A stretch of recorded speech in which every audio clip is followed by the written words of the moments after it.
I feel like, and you kind of explained in your own way, that true fulfillment doesn't just doesn't just come from the numbers and the money. True Mhm. fulfillment comes to changing lives and moving people. Welcome to Leaf Nodes, the podcast that helps your business take root and grow. I'm Adria Marshall, seasoned business owner and speaker.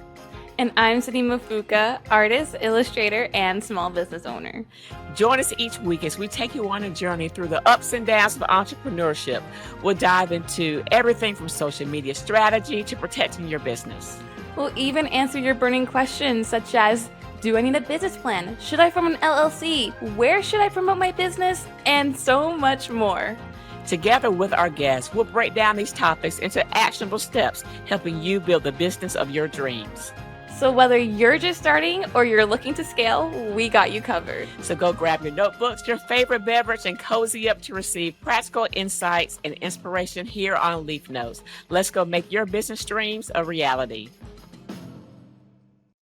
Good morning, Hey, Sydney. good morning. Just say my good morning song to you.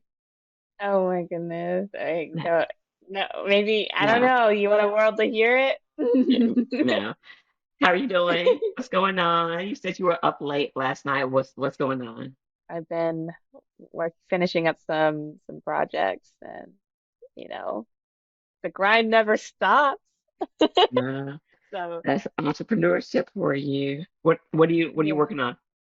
So I was doing a podcast cover for a client. Mm, It was really fun. And pretty much turns out the deadline she kind of pushed her deadline back, but it was coming up real soon. So, I really had mm-hmm. to get it done. And um I've been working on it for a while, but it I kept losing inspiration and not and then just like the piece wasn't looking right to me, so it took me a lot longer than I expected to really get to the finished piece. But yeah. Well, cool. Well, Yeah. good. I'm glad you got that off your plate. I know you said you had a lot of work that had to be done the end of this month and I guess November too, right? Yeah, it's less in November because I stopped taking commissions. So I closed them till 2024. So I Okay. could take time to really work. Because like I noticed that I between the way that commissions were coming in, I wasn't having time for my own personal project and still haven't done my own personal project in a month now. Yeah. Um, and as an artist, that it's an really unfulfilling type of feeling for me to not be able Hmm. to create for myself. I mean, I love when people bring their own projects to the table, and I value that tremendously. But I do start to feel very drained when I don't get to fill my own cup creatively. That makes sense. Yeah, so I'm hoping that November I want to have like a Black Friday launch and take Hmm. markets more seriously during that time because it's holiday season, so I feel like that could be very lucrative. Um, but otherwise, I really want to focus the end of the year on just like filling my own cup again and Yeah. just creating pieces that I like. Yeah. That is important. And one thing that I try to do, I think we talked about this before, but I went and put it into action. I think after our last recording, actually, is I went and made, I got this idea from Ali Abdullah, I think that's how you say his last name, where I have some standard events on my calendar, for yoga, for running, for lunch, and for bath time. So those are always on my calendar. So as I go to do my planning on Sunday, I have to plan around those things to make sure I make myself priority. And Mm. that's been helpful so far. I feel So like, maybe something once you have time, you can consider adding that in. yeah, because that's something I want to do, but I feel like I constantly, so there's a few things that I'm working through right now. I feel like the 20s, being in your 20s, you're just constantly learning new things about yourself and Hmm. working through it. And a couple of those things is number one, people pleasing and Hmm. wanting to say yes to literally everything. Hmm. And so you end up filling everybody else's cup but your own. And Right. that goes along with me being over ambitious on what I can complete in a certain amount of time, Yep. which leads me through this cycle of like, I have a whole bunch of energy to get stuff done to being completely burnt out and not being able to Hmm. function. So definitely I feel like that's a really good idea, but I also feel like I need to work on just not Not saying saying yes. yes Hmm. to everything, you know? Because Hmm. haven't you heard that saying that like um every no to one thing is yes to something Hmm. greater? Hmm. And I feel like I have a hard time putting that into action because I see value in literally every opportunity that comes my way, right? Yep. Um so it's hard to say no because you know you it I feel like saying no is having faith in something better, right? Hmm. Hmm. And sometimes it is have hard to have faith in something that isn't on your table just yet. Right. Well, there's a lot to unpack there. Is it something that you want to talk about now, or was it something more pressing on your mind? Um, I feel like, gosh, there's so many topics we could talk about. I know we Hmm. had scheduled imposter syndrome, which I feel like is something that a lot of people can relate to. Um, and for those of you who don't know what imposter syndrome is, it's basically feeling like you don't deserve to be where you are. Maybe you didn't work hard Hmm. enough to be where you are. Maybe you feel like you're not skilled enough to have the amount of followers or Hmm. clients or whatever you have. Just feeling like you're not enough, right? And Yeah. I think that's a really powerful topic that we should unpack. Yeah, that's a really good one. I think it's something that I know women face that a lot, but I think most entrepreneurs, probably everybody, faces that to some extent also. So have you always felt that way? Or are you feeling that way more now that you're gaining more success? Like you're going to be found out. That's like the classic symptom of imposter syndrome, right? Like they're going to find out that I'm not as great as X as I Uh, have been have as I've been portraying myself to be. yeah, I definitely feel like I my imposter syndrome has grown tremendously. But Hmm. and I think that that's happened definitely because I portray myself in a certain light on social media. Hmm. And it's a small world, so someone might run into me on the street and I'm extra anxious and shy Yeah. and I'm not as put together as maybe I come off Hmm. to be on the internet. I create videos that I like and then the way that I like to see myself maybe. Right. Um so sometimes I am afraid that like I will disappoint people when they meet me. And that Yeah. I know that that's so deep, you No, know. that is honest. Yeah, but I'm like what if I'm not as cool as you thought I would be? Or Mhm. what if I don't have that amount of charisma that you expected me to have? Yeah. You know, those types of things. Hmm. So I think that's definitely something I've had to work through. I think also just being an artist, we're constantly on this road, or especially in art school, I was pushed to be on this road of constantly improving. Hmm. And there was a lot of students at my school that were very candid about not feeling like they're good enough, but almost this not feeling like you're good enough and being so humble was something that they were proud of like, yeah, this isn't great. You know what I mean? And it's like, Yeah. and I feel like being surrounded by that energy as well has made me feel like, okay, like there's so many people who are better than me. What do I even deserve the following that I have? Am I like, even when I work on commission Hmm. sometimes, I'm like, someone else could probably do this way better than I'm doing right now, Yeah. you know? So yeah, definitely I experience it. Do you experience imposter syndrome? I don't think I do as much as I did when I first started the company. I didn't experience it very much in my professional career, and I think that helped me get avoid it somewhat. So when I started out, when I graduated from college, I was a software developer, and I was one of the only female software developer. I think I was the only female software developer in my company for quite a while. Mm. So because of that, it was interesting. I didn't feel like I had to compete with the guys because I was different and I was better than them too, but that's beside the point. But I was different, right? So I didn't feel like I had to be, and I guess people can take that a couple of different ways. I think some women or someone who's different in a different in an environment where people are different than them can think that they have to compete and be better than them. I think another option is to be okay with being different. And that's kind of the path that I took. I didn't feel like I had to compete with them. So that was great. And I think that might have guided me throughout my career and just being okay with who I am and not having to compete with other people. So I think that helped. But definitely once I started EcoSlay, at first it was great because we went viral and everyone, wanted to have, we were like the new hotness, whatever, right?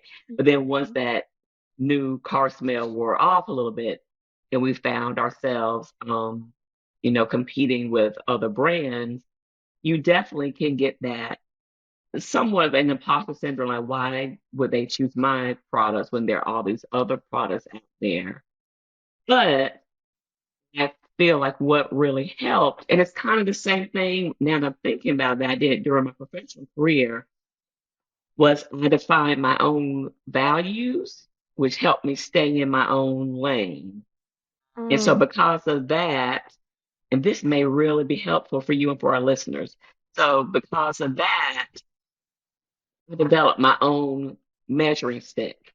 So I'm not measuring myself against other people. I'm measuring myself against these values that I have established. So the values for EcoSlay are using ingredients that are good for you, ingredient and hair education, being kind to the environment, and being kind to each other.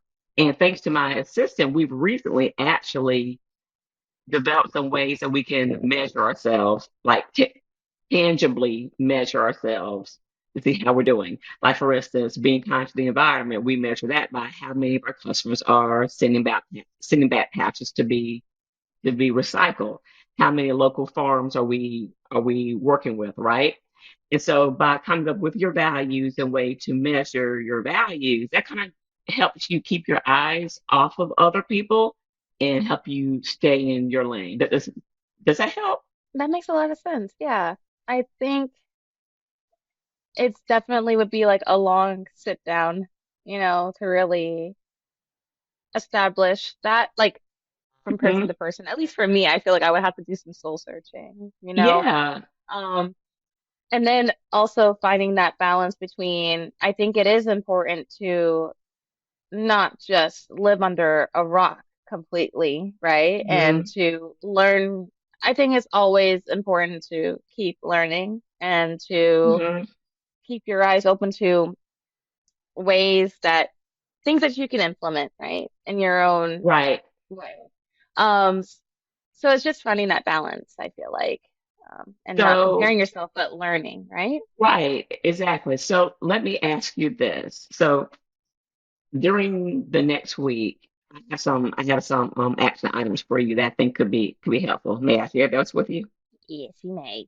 So first of all, let me ask you this. Have you defined, we had this conversation at one point, but I'm not sure. And don't feel bad if you haven't, because we had to redefine and rehone our values also. But have you defined values for your company or for your brand that really resonate with you? I think so. I'm not sure if this counts as like a value, Mhm. but I one of the biggest things, and it's literally on my bio and stuff like that, um, is just I want to spread positivity through Mhm. creativity.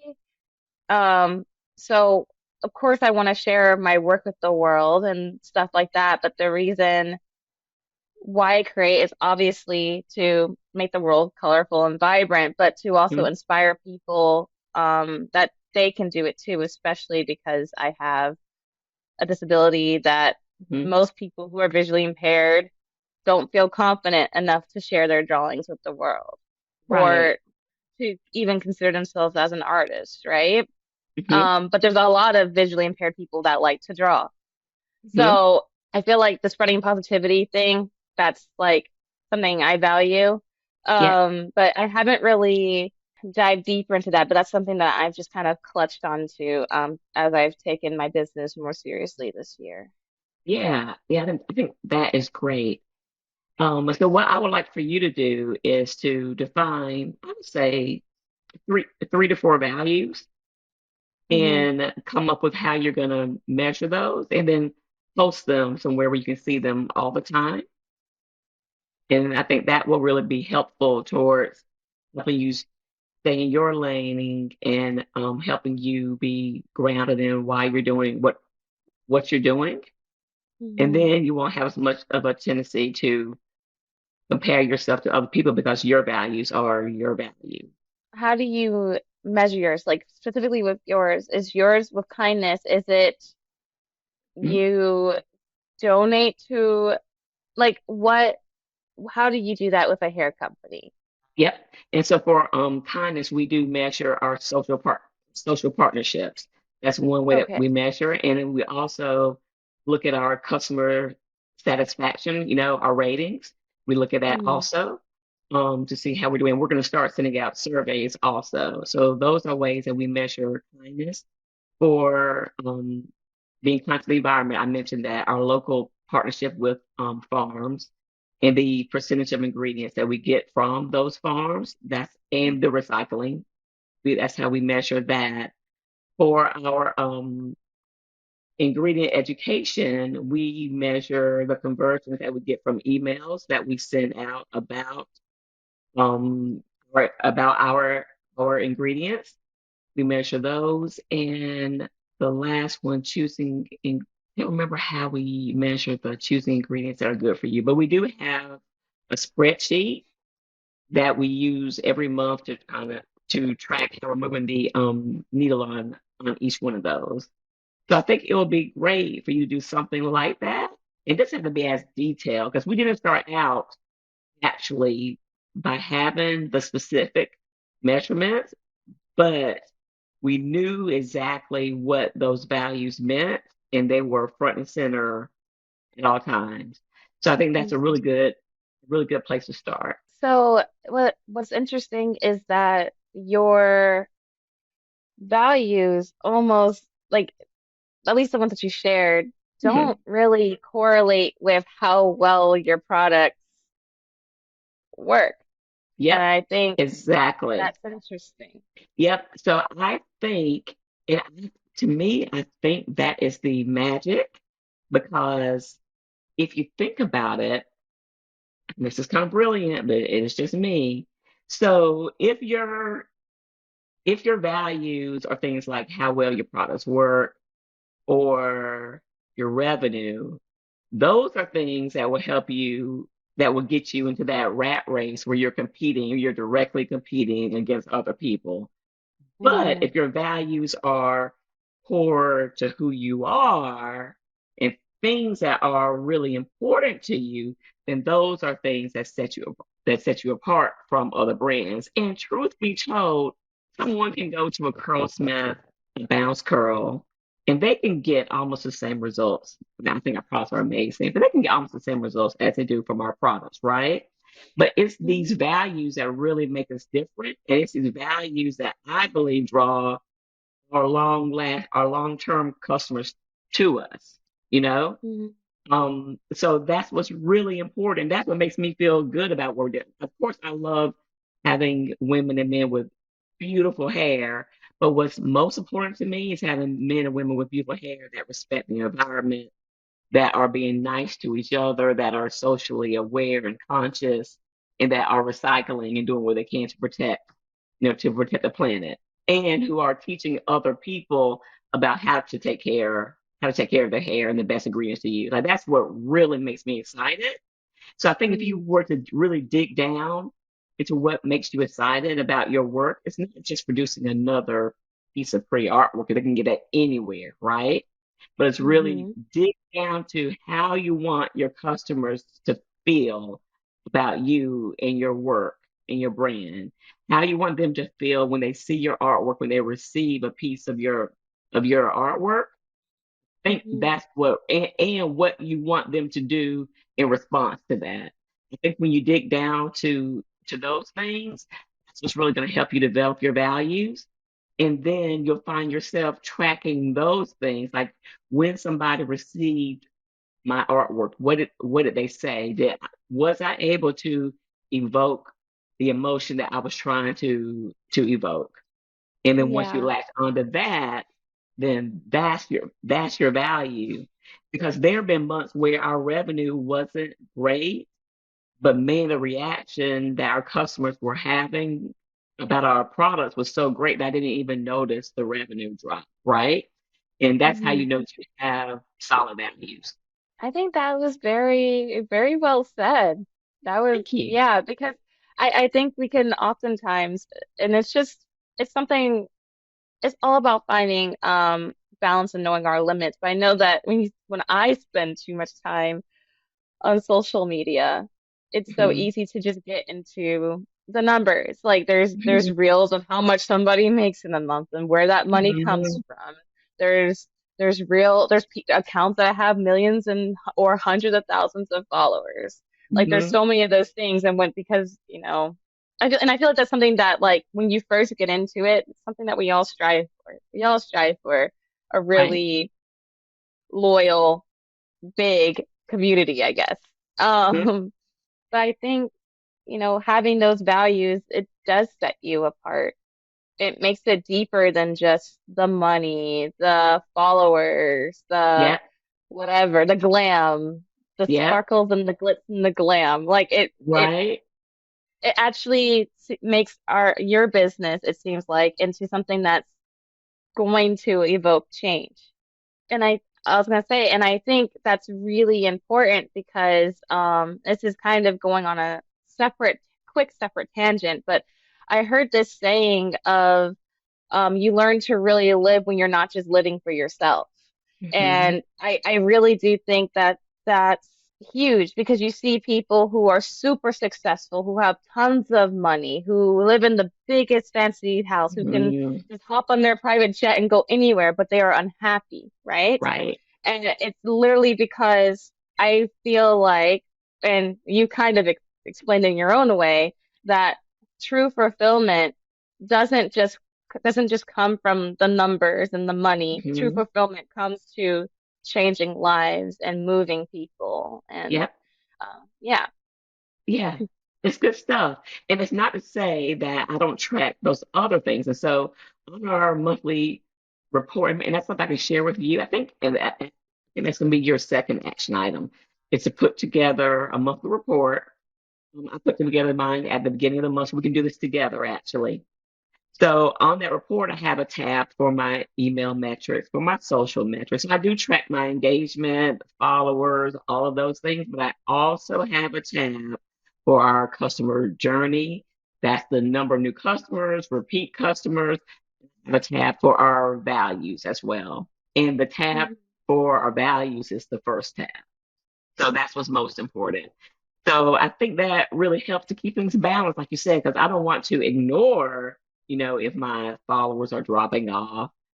But that's Mhm. not the most important thing, the most important thing that we should be tracking.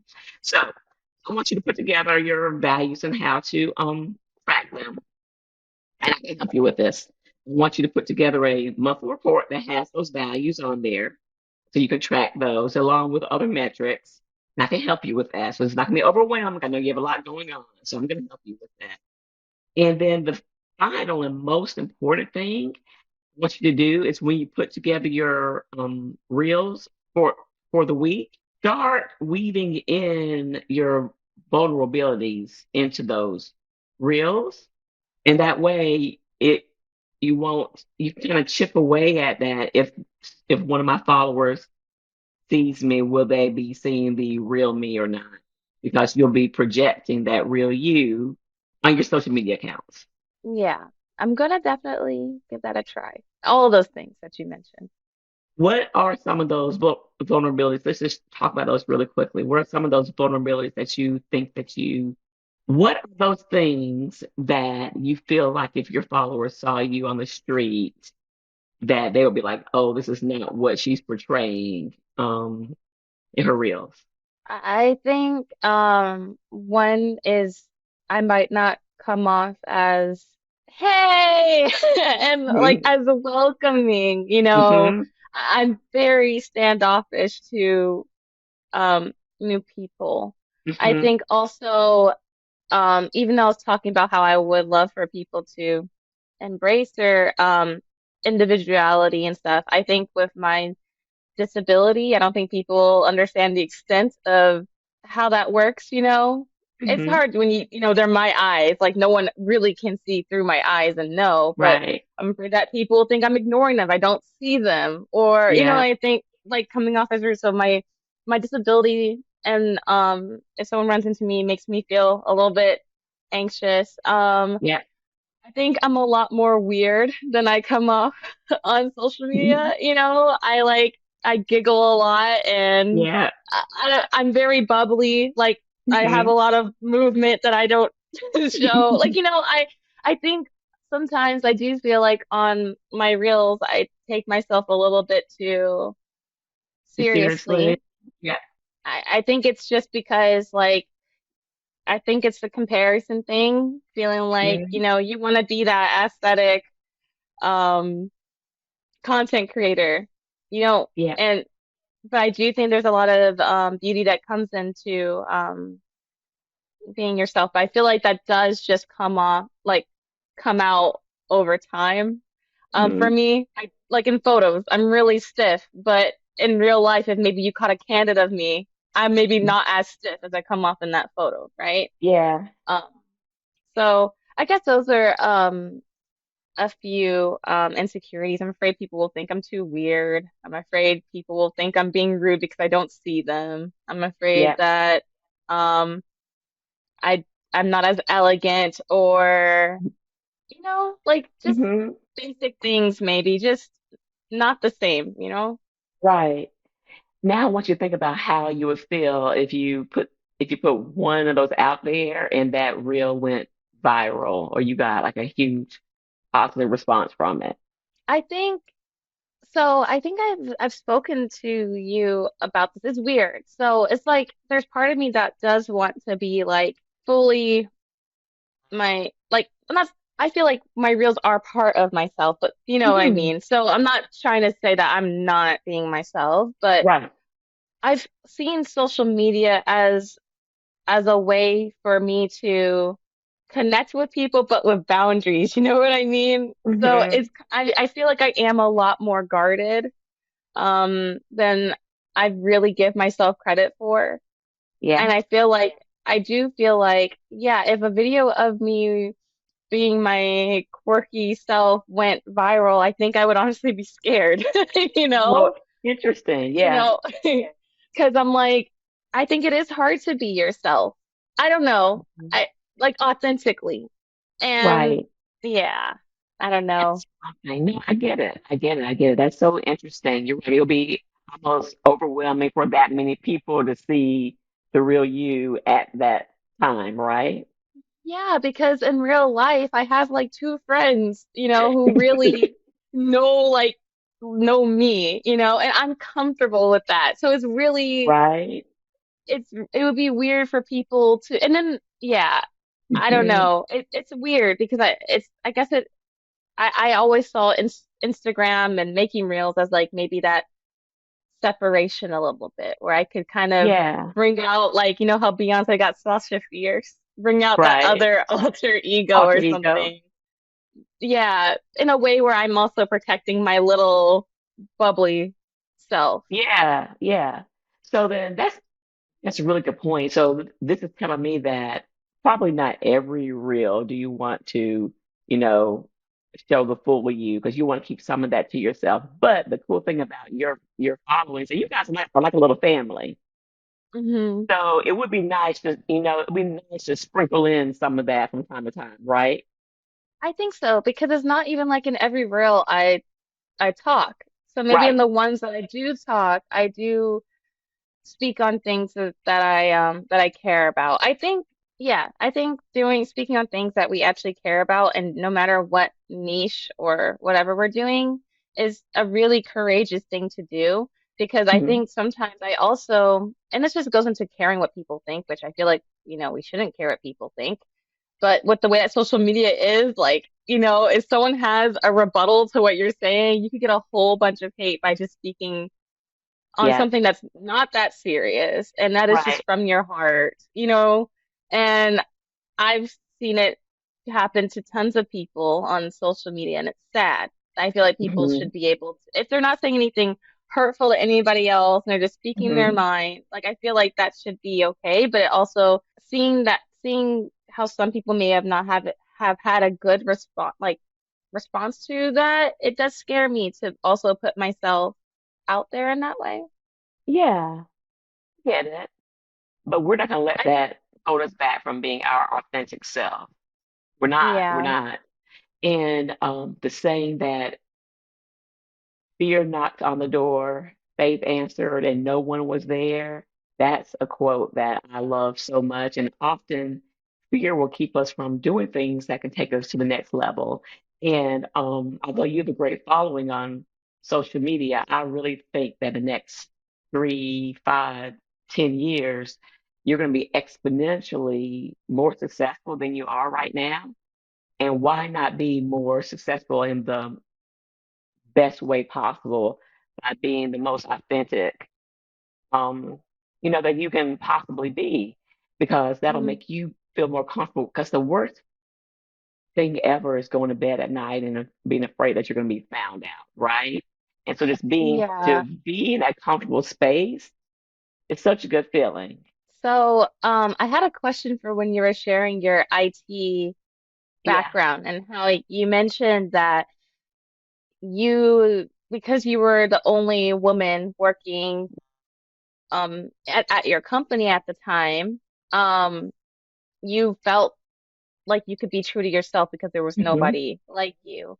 Yep. And is that just a trait that you were born with, or is it just something that you just kind of developed during the time that you were working there?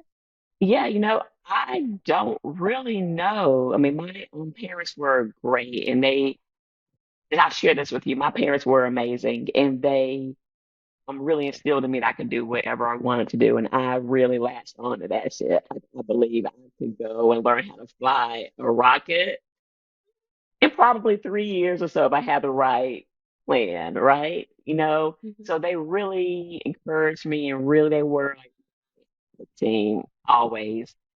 Um, but I don't know what led me to make that strategic decision at that time, but I am so glad that I did because it was like a crossroad.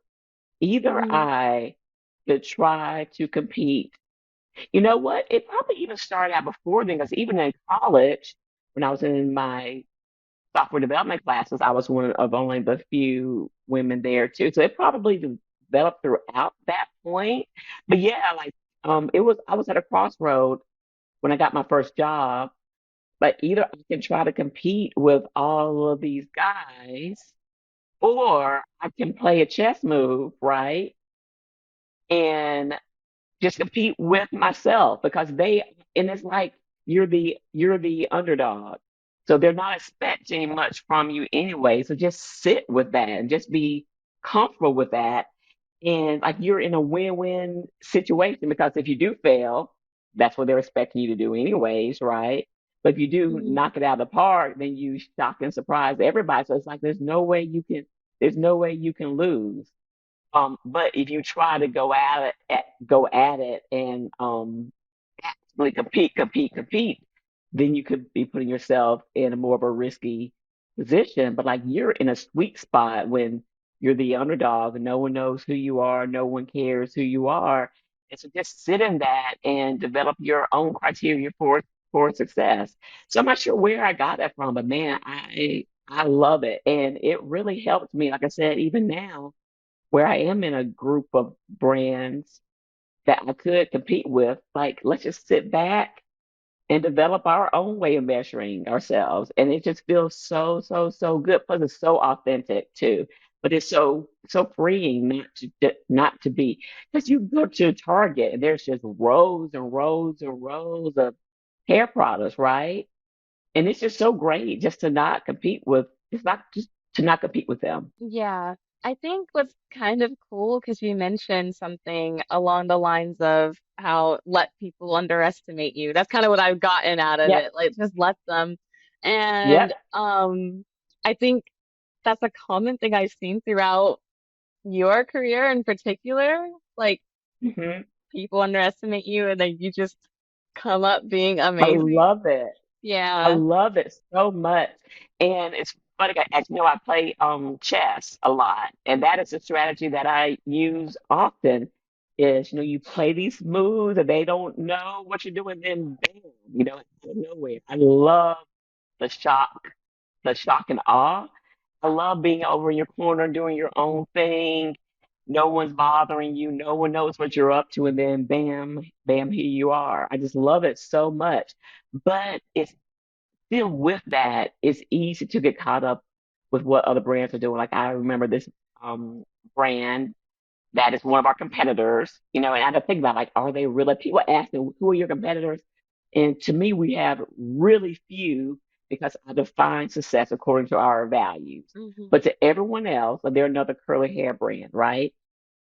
So they came out with this new brush. And I was initially in my feelings. Why don't we have a new brush? Do we need tools? And I talked with one of our brand ambassadors. I think we need a brush. I had, wait a minute. This is not what we're doing. If we want to create a brush, we're going to create it for the right reasons because it lines up with our values. We are not going to go and create a brush because this brand over here created a brush. And that just squashed it and it felt so good. So yeah, that is what I want for you is for so many small businesses. That is what I want for them as well. Is live in your lane, do what you do, be observant of the competition. Don't be ignorant, but don't let their moves guide your moves because they go do X, you got to do Y. You develop your plan, as my friend says. I can't remember the exact phrase, but it's basically you create your plan and you stay active and working your own plan. Don't work somebody else's plan in a nutshell. Work your own plan. Hmm. I mean, think how much that will throw you off actually, especially if you're like me, Hmm. where, each year, each quarter, each month, each week, create my plan. I'm tracking against my plan. Then all of a sudden, because somebody else does something, I will go and rework my entire plan, how much that will throw you off. So I think this does go back to planning also. Yeah.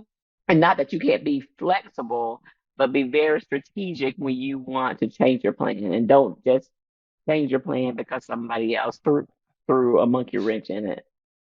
I think it also just means like it goes with planning. I think it also just goes with like knowing yourself, knowing like Yeah. what what you want to do, what will make you fulfilled, just Yep. because someone else is doing X, that everybody's path is completely different, and that's okay. Completely different. Yeah. And I remember the quote. It is plan your work and work Work your your plan. plan. Yeah. That's really Plan good. your and work your plan. Yeah. I love that so much. I love that so much. So from this episode, what can be our biggest takeaway about how to handle imposter syndrome? Well, no, I don't think so. I want to give you action items that you're going to try to put into action Okay. the next week. And then we'll So, talk about it. and then we'll talk about it. So, do you have your pen and paper? No, I don't. Um, Okay, efficient. well, I will tell you what your action items are, and you're going to remember them. And I Okay. can write them down for you because I do have my pen and paper. Okay. Okay, all right. So, your first action item is to define 3 or 4 values and how you're going to measure them. Okay. Got it? Hmm. Okay. Your second action item is each week when you plan your reels that you're going to post, plan one that shows a vulnerable side of yourself. Do you have tips on how to be vulnerable? Sorry. Like, Do I have any tips on? do I need to like sip So some wine and make sure my feelings get? no. Okay. For for example, you mentioned that one thing that makes you anxious if one of your followers were to see you out in public is that they don't fully understand the limitations of your disability, that Hmm. you may not recognize them, may not be able to see them as easily as other people can, right? So Hmm. maybe that's an example of something that you want to show in one of your reels. So what I would like for you to do is to think about those things that make you anxious and try to weave one of those into your reel. So that is an example of one. Another one is how you are an introvert. And so you were saying that people may think that you're all bubbly and high. But so maybe weave some of your introvert tendencies into one of your reels. Does that make sense? Hmm. So those things that would make you nervous, and I love this too because I believe that um, Satan tries to put us in a corner and tries to use our insecurities as things that he can leverage against us. So I love another chess move. I think in putting him a little bit, and so like putting your putting your insecurities out there. Like, what's the big deal? I loved it, although, you can love or hate Jeff Bezos, loved when he used, I think it was his affair. He just put that in public, like, you're not going to use that against me. Not that we're condoning his affair, but he was not going to let something that someone else could use against him. Wasn't going to let it hang over his head. He went and put it out there. So I think that's what you should do, and you make that a strength instead of a weakness. Okay. Does that make sense? Mhm. So that's your second action item. And your third action item is to take your values that you define, put them into a monthly spreadsheet that you can track your metrics. And you can track your values as some of the metrics that you're going to be tracking. Okay. Make sense? Yes. How do you feel about it? I think the only one that makes me nervous is the tracking my metrics, but that isn't, it's just because um when it comes to like, I think it's only the social media aspect of it.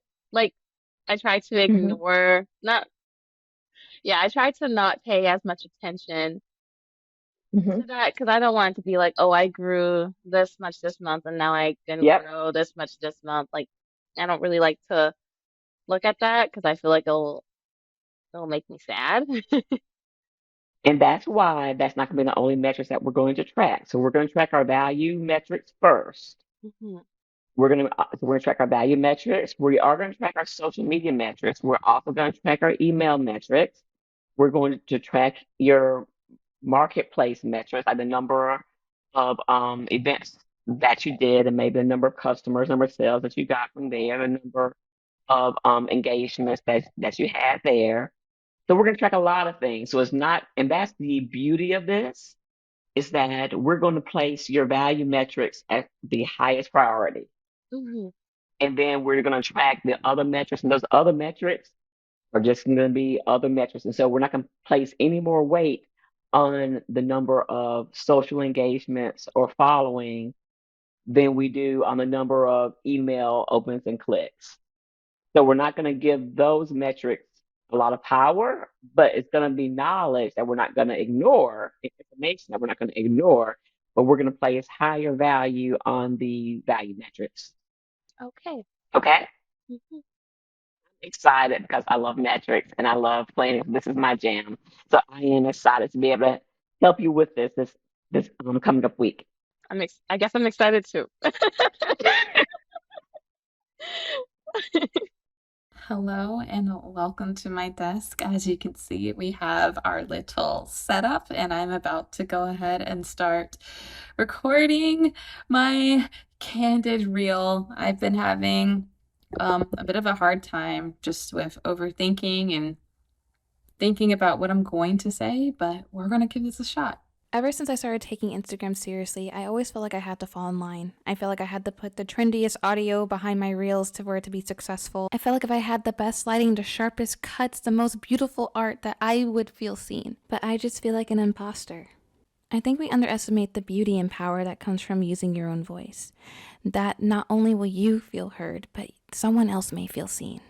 So I'm on a mission to use my voice more, to connect more, and to embrace who I am just a little bit more, because I'm enough, and so are you. I wanted to film a little bit of an update, so I went ahead and posted my reel, and it's already not doing as well as my other ones have been doing, which is sort of feeding into my feelings of imposter syndrome, I guess. But at the same time, I think this is just a step of me redefining what I think is successful. And sometimes it's not just about likes or the amount of comments, but maybe it's just about courage and connection and stuff like that. So, yeah, feeling a little bit anxious, but I think that's okay. I think it's just because this is new and it's uncomfy, and that's okay. Hello, hello. Okay, so this is a link that my mom shared with me so that we could go through, or so that I could go through my values and figure them out. So let's see. So there's a bunch of cards, and I gotta just, let's see. Pleasure, enjoyment, satisfaction, delight, fulfillment. I want to keep that. Recognition. I guess. No. Happiness, obviously. Okay. So we have all of them all laid out. I picked a lot compared to the ones I didn't pick. I taught 15. Okay. Let's find creativity. I know that's one. Creativity. I think community.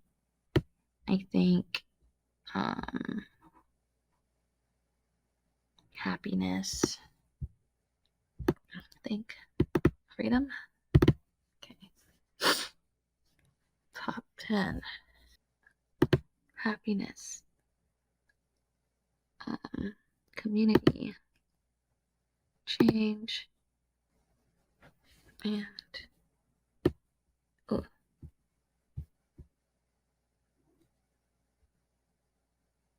independence.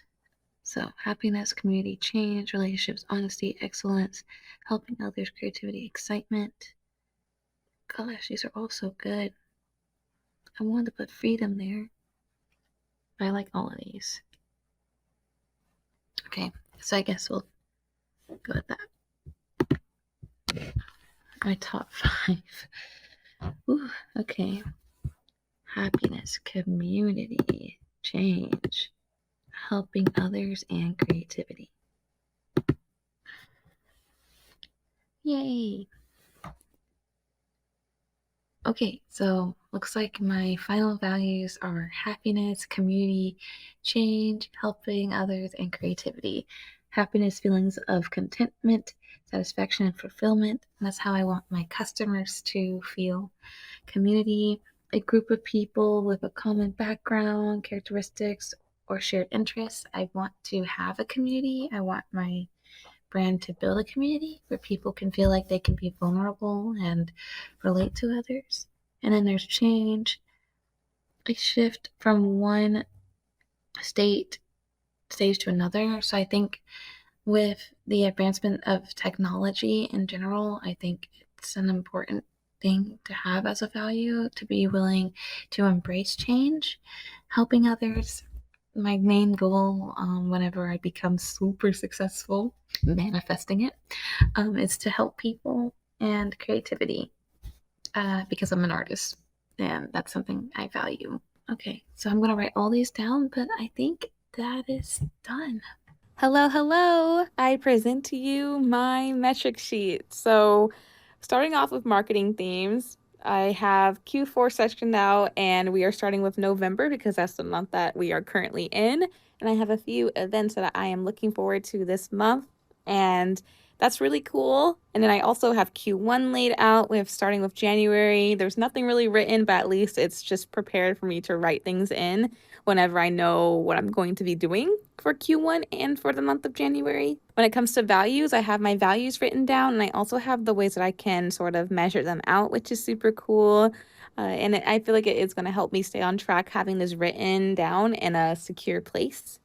With sales, I have my sales from last month, which is really nice. And then I also have space for November and what that may look like, which is super cool.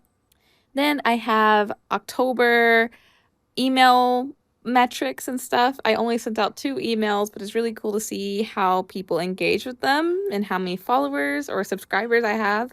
So I'm super excited to see what November holds. And then we have social media metrics. I have them sectioned out between Instagram and TikTok for the month of October.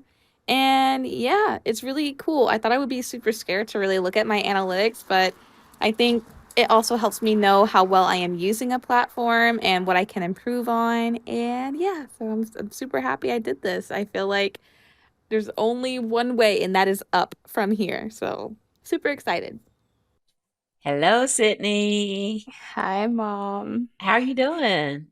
I'm good. How's your week? It was good. All right, cool. So what are we here to chat about? Let's see. What did we talk about it last time? What were It your was action talking items? my action items. My Hmm. Why are you smiling like that? You're so funny. My action items were your smile's so distracting. Stop I'm it. sorry. Okay. You got some pearly whites.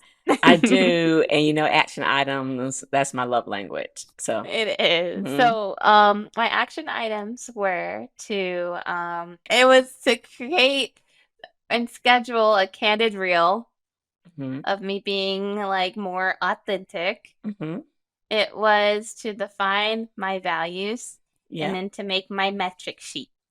wonderful. Yay, so let's just tackle these one at a time. So you did the reel where you were more candid, and walk us through that whole process. What does more Um, candid mean to you? Expressing my feelings and being Yeah, open and yeah. saying things that I feel like aren't said enough and hmm not comparing it to other people, but just enough in maybe my little world that hmm is, you know. Um, So yeah, it was hard to record. It hmm was yeah, it was hard to record and be open. Took me a hmm few tries. It was hard to figure out what I wanted to be open about hmm and how to say it in a way that people could understand because I I guess I'm a little bit hard on myself. hmm So the recording process was a bit hard and then but it worked out. Came out with something. Yeah. Um, and then posting it was even harder. I kind of hmm wanted to keep postponing posting it Yeah. because I was like, can I just make it look like a cute little video like I always do? Like just, Right. boom, making a hoodie. Woohoo, just keep it cute. Um, but I did, and then when I did, I immediately regretted it. And was like, I want to take it down. I'm so serious. I think I even recorded it in the vlog. I was just like, this is not for me, guys. Like I should have just mm-mm. But as time went by, I actually connected with some people who also relate, which is really nice because I hmm understand. I felt I think it was also my imposter syndrome kicking in from doing hmm this what would we call this exercise for Yeah. imposter syndrome. I felt like no one would relate. I felt like I was too privileged because like this is hmm what I do for a living, you know? hmm I felt like I was too privileged to complain about these things. I felt like no one would understand. I thought that people would think it was stupid, you know? And I mean, it's just all these things I'm just very self-critical.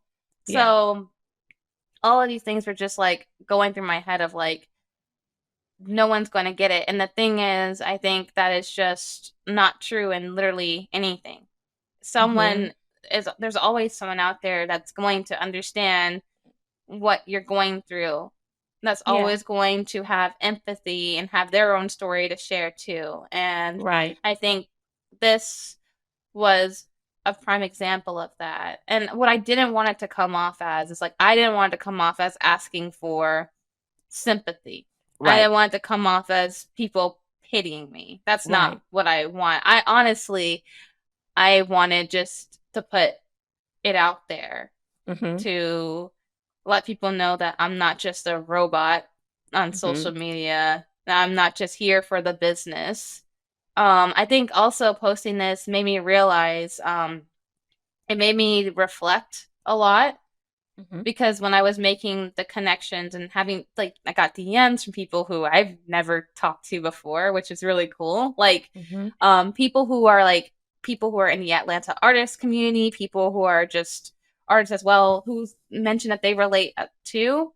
Mm-hmm. And something, even though this reel didn't get 200,000 views or something crazy, Mm-hmm. it held more weight than that 200,000 view reel, if that makes sense. Yep. And it made me realize how much I value community and connection, and how oftentimes we can strive for those huge numbers when it comes to sales, when it comes to views, when it comes to just numbers in general.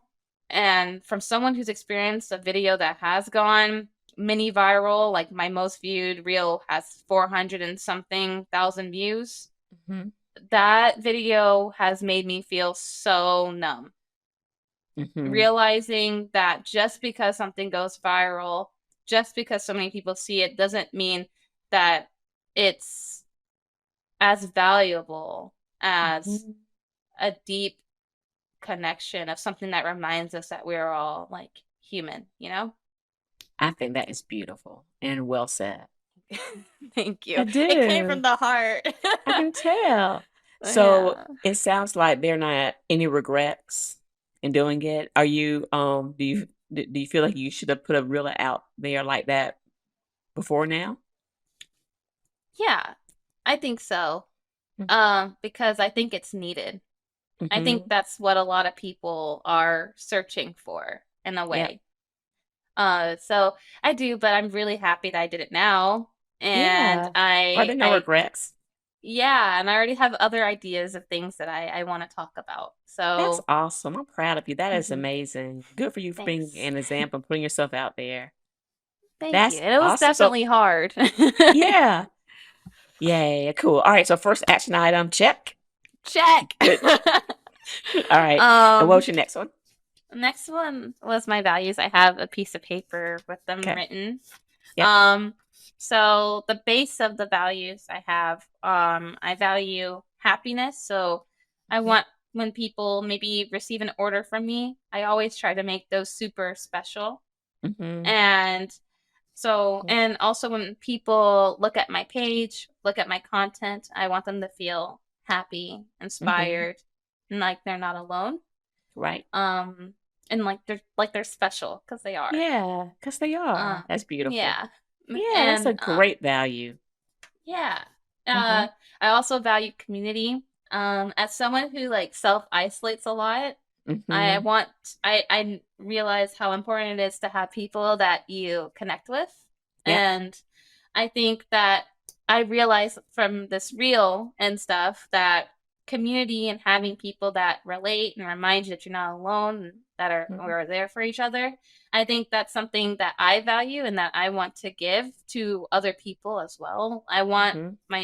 I guess it's um I want this to be on social media, but also maybe in email marketing, Mm-hmm. um, for people to just remember that they're not alone, and for my space to be a safe space for them, where they can be creative and experiment, and maybe my Yeah. creativity can inspire them too. Cool. Change. I value change because like with me doing this reel and being as open, I think I want to change the idea of what people maybe should, and this might be a selfish thing to say, so maybe I'll still work on this, Yeah, go ahead. but the idea of a page to aspire to, I want to Mm-hmm. change that image a bit. I want people to realize like you can have just an impactful page as someone with 700,000 followers as 700 followers, you Mm-hmm. know so I want to maybe change the way that people look at successful artists on social media and what Got that it. means in a Yep. way. um Yep. I also want to like make a change in my community, in the world someday, with like eventually I want to do what you're doing with like some of the money that you put aside Mm-hmm. to change people's lives in a way. I'm not Yeah. sure how. That's like further Mm-hmm. along the line, but that's something I really value because I feel like real value from a business, I think it truly does come from like thinking beyond yourself. Mm-hmm. So that's change, and I'm gonna figure Got out how it. to word that. How to word that. So it sounds like you want to be a change. You want to kind of change the perception Hmm. in the artist community a little bit. Yeah, Yeah. yeah. That's way better said. I wish. All um, good. Cool. And Next what's your last one, one? because it Mhm. had me narrow it down to five, not four. Okay. So I have Cool. two more. One Okay. is helping others, and an action item that I had for that each month was for me to maybe either do a newsletter or a reel, maybe providing tips on Mm-hmm. commonly asked questions that I get to Yep. help others um, work on, or, to inspire and help others with their own creative careers. Yep. And then creativity, obviously, because I'm an artist, that's a value of mine. And Yep. so, an action item for me to measure my success, Mm-hmm. would be to be more, like to do more personal projects and to make that a priority Yep. and to Yep. experiment and play a little bit more. Those are great values and good for you for saying how you're going to measure each one. That is awesome, Sydney. You should be very, very proud of yourself. That's great. Okay, Thank you. cool. So, second action item, check. Check. Yep. Um, it's just like the what is that called when there's like a satisfying feeling when you check something off your list? Yeah, like the dopamine effect or something like that. Something like Yeah, that. Mm-hmm. that's how it One of those feels. hormones. Just Yep. yeah. Yes. Cool. All Um, right. Now your metric sheet. my metric sheet. So, I did that. I had sections for marketing, Hmm. and the marketing that I put down was my brand collaboration coming up, and then also I planned out a little Black Friday sale too Hmm. for the end of the year, but I have it sectioned out a little bit from like Q1, I mean Q4, which is where I'm Hmm. starting, and then Q1 will start in January. Okay. But I figured I could just add to it as I make Yep. plans. Yep. Um, and then I have my values, and then like how I can measure them.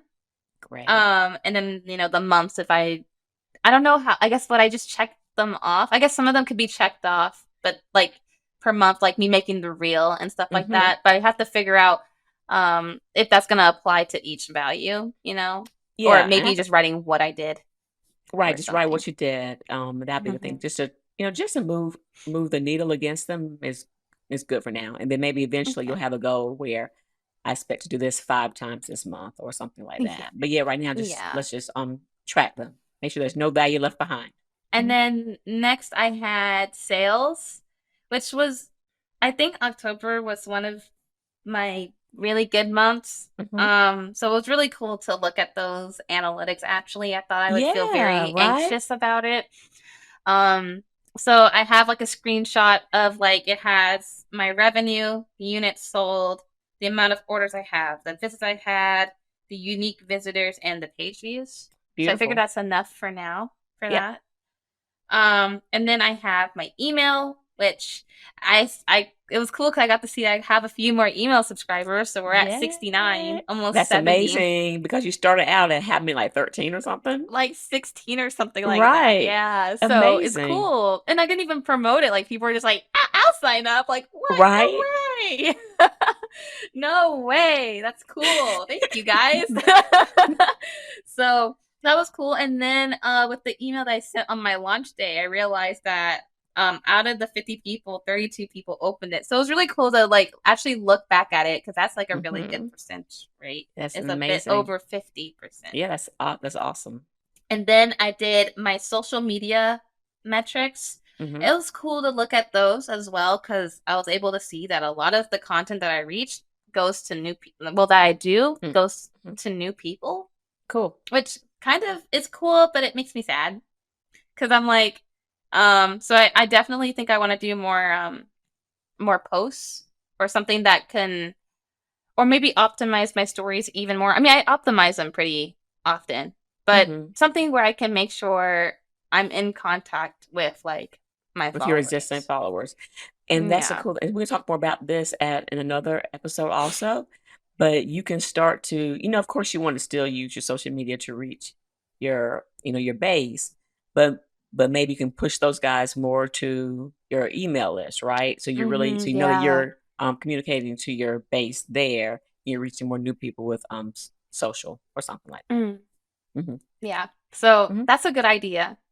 I want to definitely oh, my friend Vana, she gave me a planner because so I'm very excited. That's our love language, how we communicate. Oh my gosh, yeah. So I'm really excited to give that a use because Awesome. I'm gonna schedule when I can write my emails and because I would really like to do one once a week, but because I don't want to bother people too much, but I still want to share things, and I share them on my stories too, but maybe more, I don't know, wordy things, I guess. Oh, so it was cool to see, like, also on my metrics for Instagram, it was really cool to see which were my best performing reels, which were pretty self-explanatory. Like I could tell which ones were my best performing, but it was still cool to see that. And also how many times I posted this month, like had to post a static post this month, which was literally one time. So maybe I should do more of those. Same thing for TikTok. It was cool to see my best videos and the engagement and stuff like that, and better ways I can optimize that platform. So cool. All around, it was really cool. I thought I would be really scared to look at these things, but it was really exciting, I think. That is amazing. Third action item. Check. We're all done. Yeah. We did it. Good job. Cool. So it sounds like you feel pretty good about all three action items and how everything turned out. Yeah, definitely. And they were all things that I was anxious to do, and it made me realize again, like I know people say it, but it's easier said than done. That the things that make you anxious or scare you a little bit, they're not as scary as they seem. And when you do them, for me, I feel pretty proud that I did it. So, yeah. That's amazing. Thank you for listening to Leaf Notes. If you're watching on YouTube, go ahead and drop a like and a comment letting us know what your takeaway was. And if you're just listening, head over to social media after taking a screenshot and tag us letting us know what your takeaway was. If you want to give us a rating, head over to your favorite podcast app and give us a 5-star rating or let us know what you think. This will help us connect with more business owners and creatives just like you. And with that being said, we hope that your business takes root and grows, and we'll see you next time.